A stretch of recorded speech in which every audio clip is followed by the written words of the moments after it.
سب سے پہلے اپنے ناظرین کو بتا دیں کہ کراچی میں تیز بارش نے سڑکوں کو تالاب بنا دیا. سینکڑوں گاڑیاں اور موٹر سائیکلیں بند ہو گئیں. شارع فیصل پر ٹریفک جام سے گھروں کو جانے والے شہری پھنس کر رہ گئے.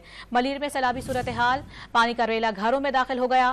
محمود آباد نالا اوور فلو ہونے سے پانی قریبی گھروں میں داخل ہو گیا, جبکہ سول اسپتال کے میڈیکل وارڈ نمبر 3 میں پانی داخل ہو گیا. ڈاؤ یونیورسٹی نے آج ہونے والا انٹری ٹیسٹ ملتوی کر دیا.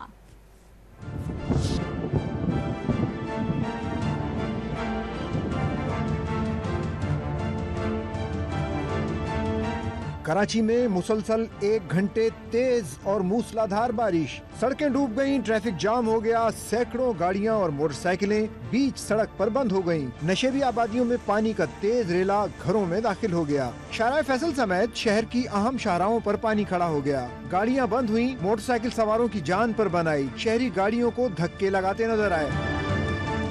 آئی چندری گڑھ روڈ اور اطراف کے علاقوں میں بھی تیز بارش ہوئی اور سڑکوں پر پانی کھڑا ہو گیا. محمود آباد میں گھروں میں پانی داخل ہو گیا. سول اسپتال بھی تالاب کا منظر پیش کرنے لگا. ملیر, بلدیہ ٹاؤن, ہاکس بے, نارتھ کراچی اور لیاقت آباد میں بھی تیز بارش ہوئی. گلستان جوہر, گارڈن, گرو مندر, صدر, کیماڑی اور اطراف کے علاقوں میں بھی تیز بارش کا سلسلہ وقفے سے چلتا رہا. ناظم آباد, نارتھ ناظم آباد, گلشن معمار, سادی ٹاؤن اور بحریہ ٹاؤن میں بھی بادل کھل کر برسے. Clifton, Defence, Shahrah Faisal, new Malir, Bahadurabad اور PCHS میں موسلادھار بارش کا سلسلہ جاری رہا. سول اسپتال کے میڈیکل وارڈ نمبر 3 میں پانی داخل ہو گیا. ڈاؤ یونیورسٹی نے اتوار کو ہونے والا انٹری ٹیسٹ ملتوی کر دیا.